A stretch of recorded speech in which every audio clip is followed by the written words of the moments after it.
Hey everybody, welcome back to our Old Testament overview class where we are looking at the Old Testament history books, and we come today to the book of Ruth, and that's this tiny little book, but it's really significant for moving the story of the Old Testament along. So we've already seen in Joshua that God delivers his people into this promised land. He uses the Savior that he has appointed in Joshua to take his people in and to run the people out before them and to deliver them into what is supposed to be a land of rest. But then we saw in Judges, things go really wrong. The people start disobeying the Lord. It seems like it's all going downhill really, really quickly. And so then we come to the book of Ruth. So we don't know the author of the book of Ruth, but we do think it was probably written in the time of David, and it's set in the period of the Judges. And that's important for us to understand because we look back at this period of the Judges, and we saw this theme over and over again. It says, there was no king in Israel, and everyone did what was right in his own eyes. No king in Israel, and everyone's doing what is right in his own eyes. That's the setting of what is happening in Ruth. And we saw this cycle of things getting worse and worse, people sinning, the people of Israel walking away from the Lord. And that is the setting of what's going on in the book of Ruth. Now, we've been looking at this narrative arc of the Bible, so we know at the very beginning in Genesis, God creates all things. He creates all things good.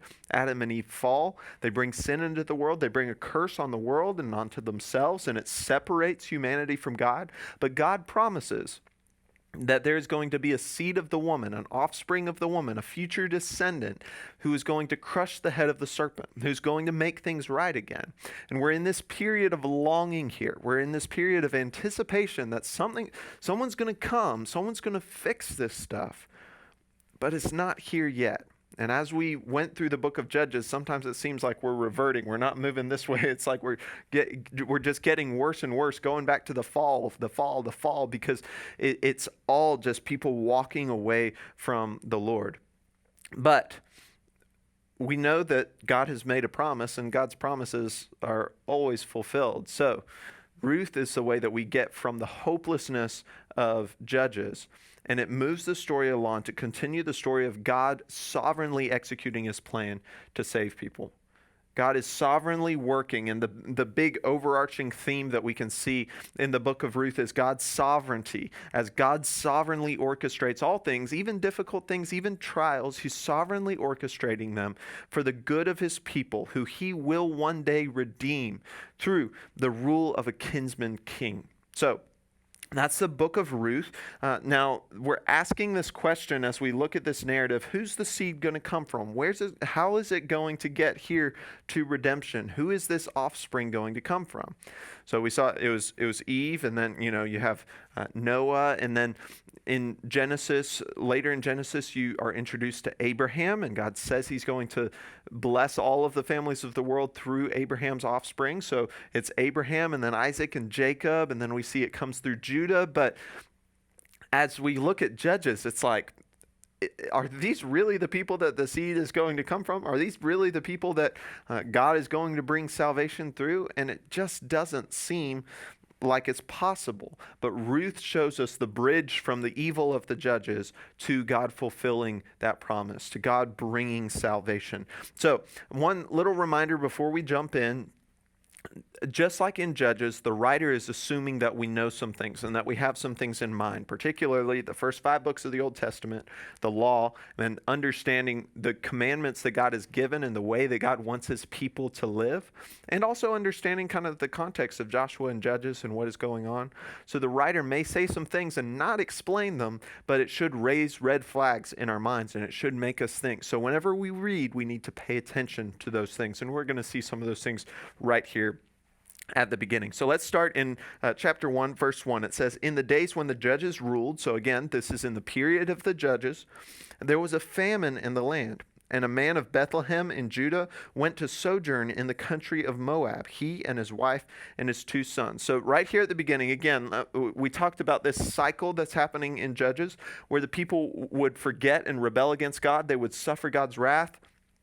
And so whether this is an enemy invading or a famine or something like that, they would cry out to God and then God would save them. And then they would just keep getting worse and worse in this cycle. Well, I think whenever it talks about the famine that came into the land, I think they're probably here. They've probably walked away from the Lord and the Lord is judging them for it. And so we're in this cycle still happening.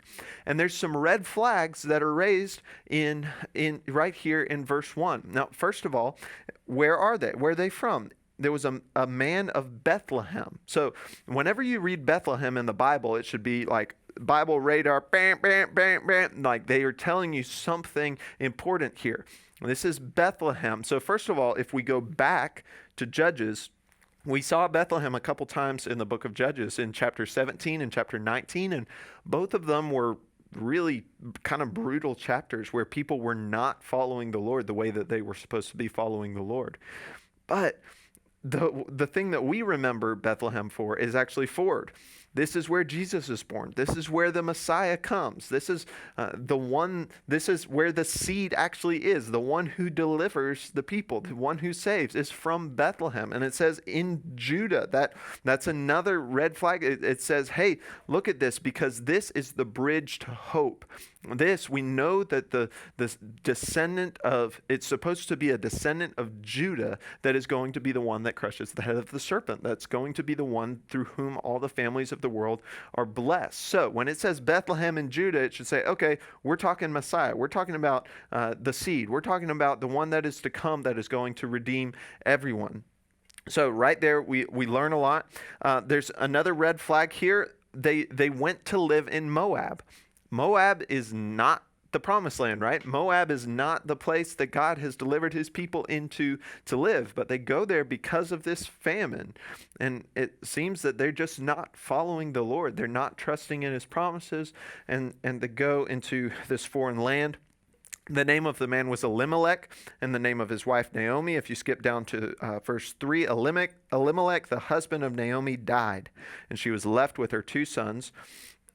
Verse 4, these took Moabite wives. Red flag, big red flag. We've seen already in Joshua and Judges, they're not supposed to do this. The people of Israel were not to marry the pagans around them because God didn't want the pagans around them to draw them into their paganism. And we've seen over and over that God's concern was correct, that whenever they marry these foreign wives, it's not that they shouldn't have done an interracial marriage. That's not the issue here. The issue is that they are marrying people who worship other gods, and they are dragging them into worship of other gods.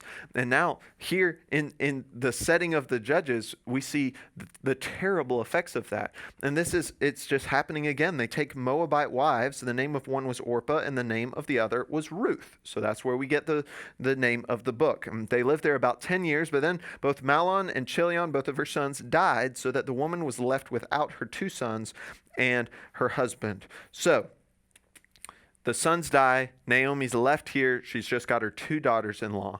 And then what happens in verse 6, she arose with her daughters-in-law to return from the country of Moab, for she had heard in the fields of Moab that the Lord had visited his people and given them food. Okay, so it seems like, and it's not explicit here, but it seems like there was a famine suffering God's wrath. Maybe they cried out to God, and now God is delivering, right? God is allowing them to now go back into the land of Israel, and they have all the food that they need. So she set out, and then what you see next is a little bit of a back and forth between Naomi and her daughters-in-law, Orpah and Ruth. And so Naomi says, y'all don't need to come with me because there's nothing there. I've got nothing. You're never going to find a husband. You're never going to have a family. It's all going to be terrible. You stay here, find yourself some Moabite husbands, have a nice life. I'm going to go back to Israel. Well, both Orpah and Ruth kind of push back on that for a little bit, but eventually Orpah relents and says, you know what, I'll stay here. That's fine with me. But Ruth will not relent. And what we see next is actually a really well-known passage in the Bible. It is this beautiful statement of commitment from Ruth. So let's read in starting in verse 15. She said, see, this is Naomi talking to Ruth. See, your sister-in-law has gone back to her people and to her gods. Return after your sister-in-law. But Ruth said, Do not urge me to leave you or to return from following you. For where you go, I will go, and where you lodge, I will lodge. Your people shall be my people, and your God, my God. Where you die, I will die, and where and there will I be buried. May the Lord do so to me, and more also, if anything but death parts me from you. And when Naomi saw that she was determined to go with her, she said no more. So, again, this is a commitment not only to Naomi, but a commitment to Naomi's God. So this is Ruth here, a Moabite, an outsider, a non-Israelite, committing herself to God. And we see here just hints that God already has on his heart the salvation of the nations. So much of the Old Testament focuses on the salvation of Israel and Israel as the people of God. But already here in the Old Testament, we're seeing God's heart for the nations. We already saw all the way back in Abraham. What's the promise to Abraham? That through his offspring, all the families of the world will be blessed. So that's the heart from the very beginning. And then we saw in Joshua, Rahab, the Canaanite prostitute, the one in Jericho, God brings her in and allows her to be part of the people of God. And we're seeing it here again with Ruth, that Ruth is able, by dedicating herself to the worship of God, she's able to enter into the people of Israel. God is already showing just his glimpse for his care for the nations. And we'll see it so much more explicitly in the New Testament when he tells us to go to all nations and make disciples and baptize them. That it's very clear in the New Testament, but his heart is the same through all, that he wants to see people all around the world come to know him and glorify his name. So this is a really pretty passage, and we hear it quoted a lot at weddings and stuff, and that's fine, that's cool, but we should recognize that Ruth is saying this to her mother-in-law. And I don't know how many of you want to say this sort of commitment to your mother-in-law, but clearly the Lord was really working in her life. But one of the first themes that we see here in the book of Ruth, that this is, I don't think you can really see what's going on these maps, but it's going back to where the judges were from. This is the setting of Ruth and that sort of thing. But the key themes, one of the first ones that we see is the bitterness of sin. So Naomi in this book is not portrayed positively. She's not someone to be emulated. Naomi, if you look chapter 1, verse 19, they come to Bethlehem. When they get to Bethlehem, the whole town stirred because of them. Verse 20, she said to them, "Don't call me Naomi, call me Mara, for the Almighty has dealt very bitterly with me. I went away full, and the Lord has brought me back empty. Why call me Naomi when the Lord has testified against me, and the Almighty has brought calamity on me?" Naomi is bitter, and she's blaming God for her bitterness, when really it was probably because of her own sin. It seems like her sin of leaving the promised land, giving her sons in marriage to Moabites, it seems like those things are more to blame for her loss than God is to blame. But bitterness is cultivated in our hearts whenever we put ourselves in the right and God in the wrong, and that seems to be what's happening here with Naomi. But there's a contrast that happens in Ruth. Naomi the Israelite is bitter. Naomi the Israelite, the one that's supposed to be part of the people of God, she's the one that is blaming God. But notice Ruth and how it describes Ruth in this story.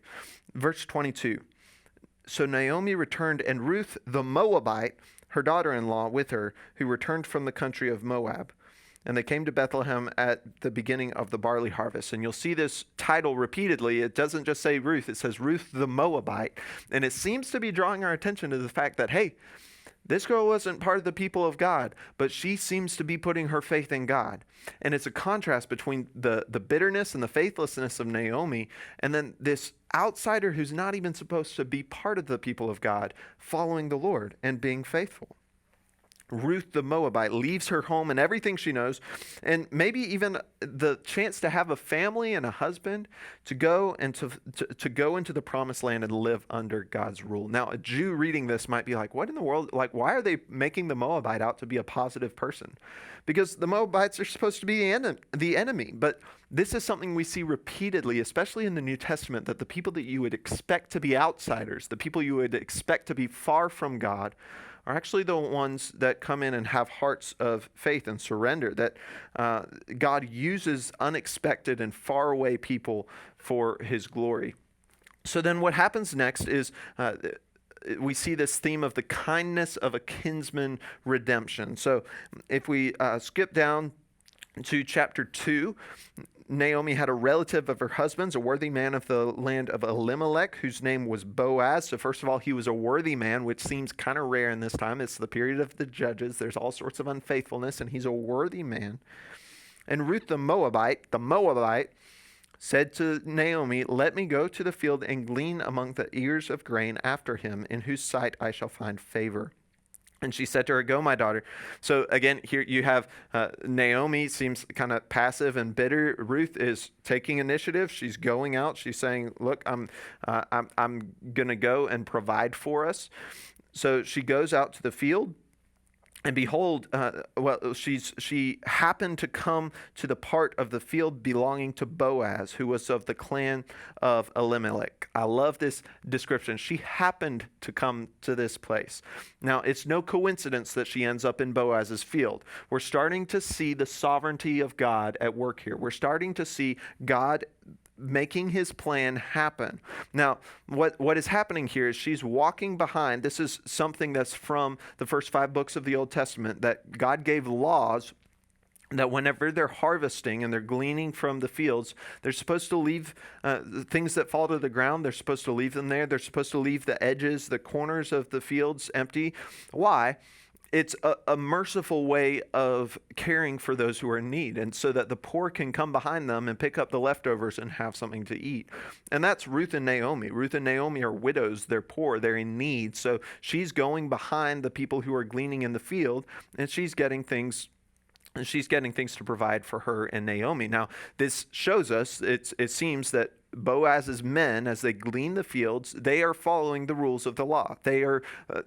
Boaz is a worthy man, and he seems to be running a worthy operation. He seems to be following God's rules. So, look in verse 4. Behold, Boaz came from Bethlehem, and he said to the reapers, the Lord be with you.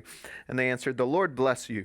Then Boaz said to his young man who was in charge of the reapers, whose young woman is this? Pointing at Ruth. And the servant who was in charge of the reapers answered, she is the young Moabite woman, again, who came back with Naomi from the country of Moab. She said, please let me glean and gather among the sheaves after the reapers. So she came, and she's continued from early morning until now, except for a short rest. So Boaz sees her. And then what happens next, we're not going to read it, but Boaz provides richly for her. He invites her in. He gives her even more grain. He sends her back with just this massive amount of grain that would feed a grown man for weeks, like this, just tons and tons of grain. So he provides food, he provides drink, and he provides protection. He tells her, hey, you can keep on coming back here. You can keep gleaning, and my guys will watch out for you, which, again, if you read the book of Judges, that's important for a woman in this time, to find protection. Now, there's no real evidence here that anything romantic is happening yet. It just seems that Boaz is a worthy man. It seems like Boaz is caring for someone in need, and he's really showing the heart of God by having compassion on someone who is in need. Now, we can contrast, again, Ruth and Naomi in this story. Naomi goes out full and returns empty. Remember her bitterness against God? She goes out, God takes everything from her, she comes back empty. Ruth here, she goes out empty, she has nothing, she's weak, she's poor, and she comes back full. She comes back with all this grain, she comes back with protection. So there's the contrast continues here. So Ruth goes home, and Naomi sees her bringing this massive amount of grain back, and she's like, whoa, someone hooked you up. Like, where have you been? Whose field did you go to? So verse 2:20, she's told her that it's Boaz. And Naomi said to her daughter-in-law, may he be blessed by the Lord, whose kindness has not forsaken the living or the dead. Naomi also said to her, the man is a close relative of ours, one of our redeemers. Okay, this is important. This brings back an idea of, it's called levirate marriage. So if you look back again in Deuteronomy 25, there's this rule, and it's really strange culturally for us, but This is a mechanism that God put to care for the needy. And so what happened is if a woman's husband dies, the husband's brother or a close relative would then marry that woman, and their first child that they had would actually be given the name. It would be underneath her dead husband. So it's a way of extending that man's line, and it also allows they would have property exchange in it, so it would provide for the woman. They would redeem property from them, and they would redeem the woman in marriage and have children with them. It's culturally very, very different and seems really, really weird to us, but it was actually the Lord's way of providing for those in need. It was his way of caring for people like orphans and widows. So this is what she's talking about, that this man, Boaz, is one of their redeemers. He's one of these close relatives that could do that for them. So Boaz is one of those guys. And remember, we asked this question, how is God going to extend the seed, right? How is God going to bring about this descendant who's going to crush the head of the serpent? Well, here we see he's using a Moabite woman who happened on the field of a faithful, worthy man. He's using a Moabite woman to fulfill his promise when the people of God are being unfaithful to him. So Naomi encourages Ruth to take it to the next level. If you go to chapter 3, Naomi, her mother-in-law, said to her, "My daughter, should I not seek rest for you that it may be well for you? Is not Boaz our relative with whose young women you were? See, he is winnowing barley tonight at the threshing floor. Wash therefore and anoint yourself and put on your cloak and go down to the threshing floor. But do not make yourself known to the man until he has finished eating and drinking. But when he lies down, observe the place where he lies. Then go and uncover his feet and lie down, and he will tell you what to do." And she replied, "All that you say I will do." Now, this is one of the stranger stories that we run into in the Bible. Again, it's something that's culturally very, very different. But the way that Naomi tells her to dress is showing that her period of mourning over her husband is over. And then she tells her to go to the threshing floor. Boaz is working, and someone would have to stay at the threshing floor to guard the grain overnight. It appears that it's Boaz's turn to do that. So she says, "Go down there." And some have tried unnecessarily to make what happens next into something inappropriate. So Ruth goes down to this threshing floor, and she goes in, she uncovers his feet, she lays down at his feet. And people have said that this has an inappropriate side to it, that feet are a euphemism, which it is true in different parts of the Old Testament. We see that feet are described in a way that it's clearly not talking about feet. The threshing floor is not a great place where great things happen, so people say, oh, well, this is just a roundabout way of saying that something really unsavory is happening here.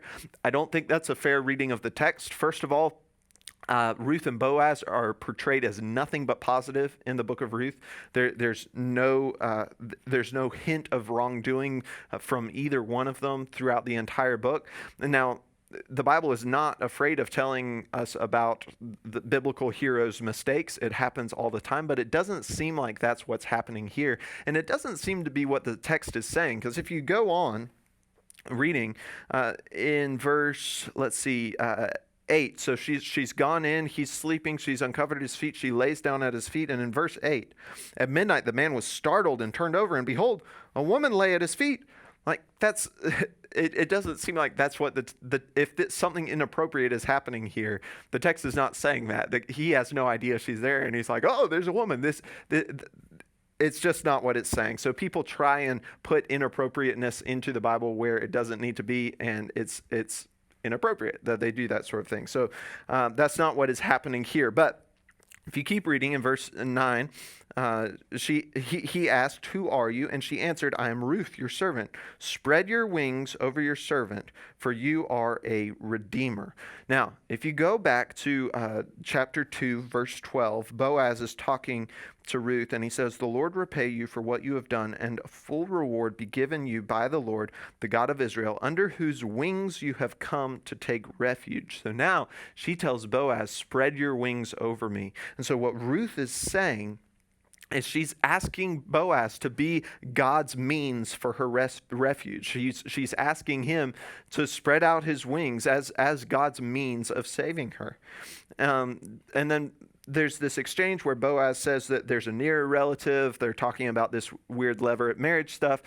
But Boaz is again showing his integrity. Boaz ends up going to this other man, saying, hey, there's this field that Elimelech left. Do you want to redeem it? And the guy's like, yeah, sure, I'll redeem it. And then Boaz says, wait, time out. There's also a woman. If you want to redeem her, she'll be your wife, and your children will be Elimelech's children. And the guy's like, oh, I can't really do this. I'm not really about that. So all of that happens, and Boaz goes through all the necessary channels to get to this point where he can actually be the redeemer of Israel.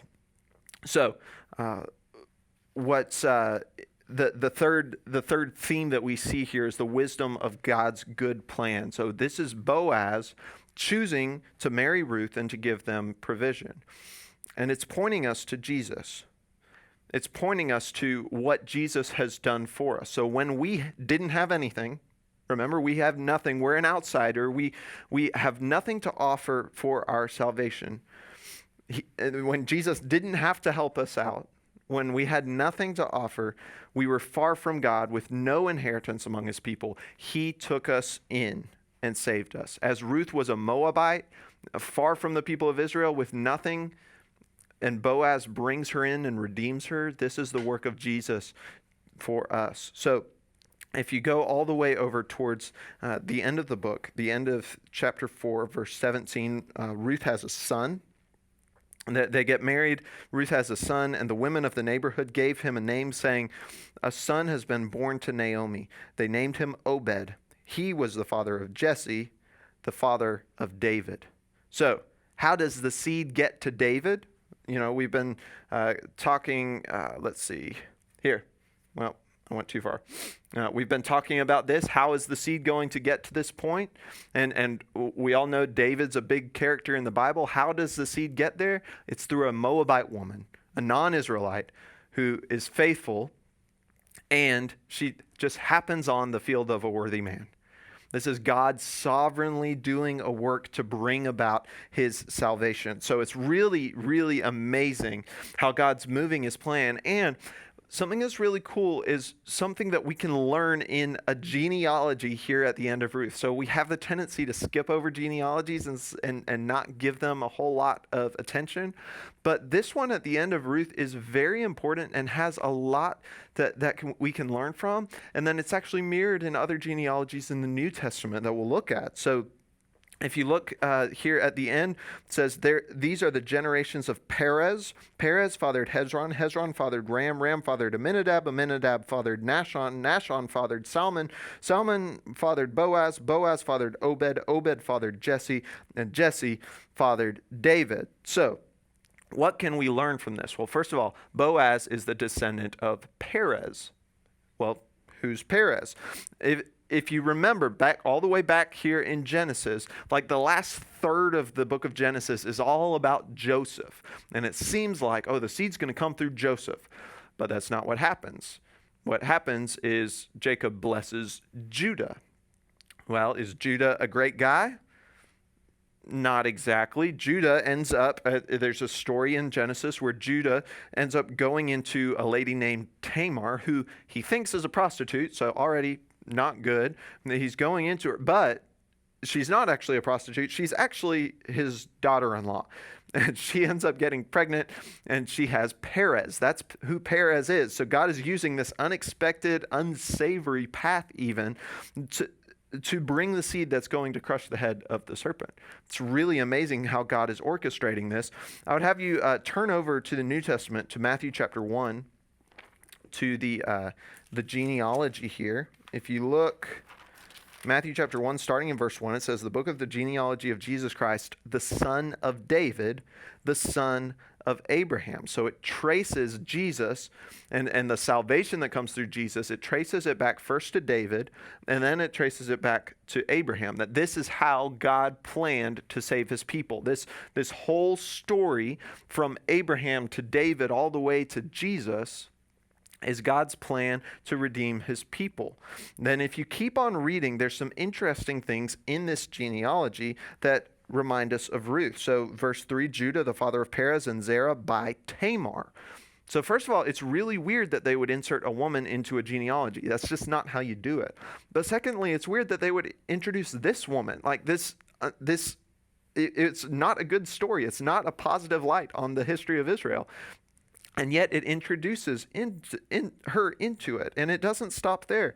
Verse 4, Ram the father of Amminadab, and Amminadab the father of Nahshon, Nahshon the father of Salmon, and Salmon the father of Boaz by Rahab. It's another woman introduced into this genealogy. And who's this one?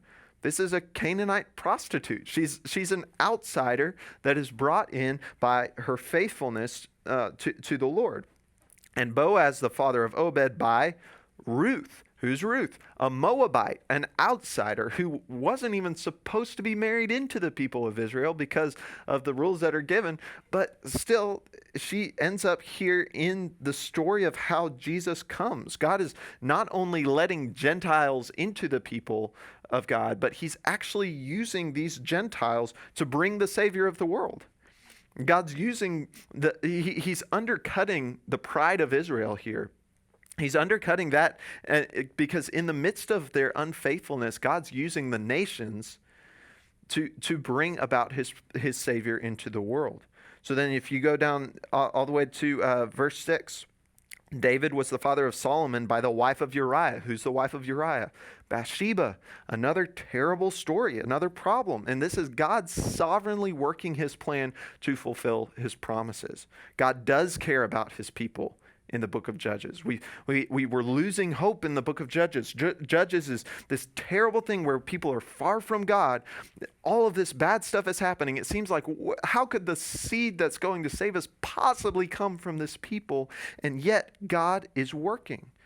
God still cares. He's doing it. He's fulfilling his plan despite the wickedness of his people, the unfaithfulness of his people. He's doing it through people that we wouldn't expect. He's doing it, he's opening a door to anyone, anywhere. So that in the New Testament, we see that he opens it wide to where he sends his disciples out to make disciples of all nations, baptizing them in the name of the Father and the Son and the Holy Spirit. So Jesus ultimately, in the end, Jesus comes as the fulfillment of God's sovereign plan to redeem people who are far from him, like Ruth, like Rahab. To redeem people far from him who are poor and are needy, like Ruth and Naomi, who have nothing to offer for themselves. Moabite women, Moabite widows with nothing to offer. He comes to redeem them. God's sovereign plan has been working in ways that we never would have thought of ourselves, so that people like us can receive the mercy of Jesus. We miss some of these things if we don't read the Old Testament, and even if we don't read genealogies, but we see through the book of Ruth and through how it fits into the bigger picture narrative of the Bible, we see God sovereignly working his plan to bring salvation. We see the story moved along from the hopelessness of Judges and see how God is now fulfilling his plan to send a seed who is going to crush the head of the serpent. Now, in the next 2 weeks, we are going to be talking about the 1st and 2nd Samuel. So I would encourage you, go ahead and start reading 1st and 2nd Samuel. If you didn't read Ruth, go back and read it. It's only 4 chapters.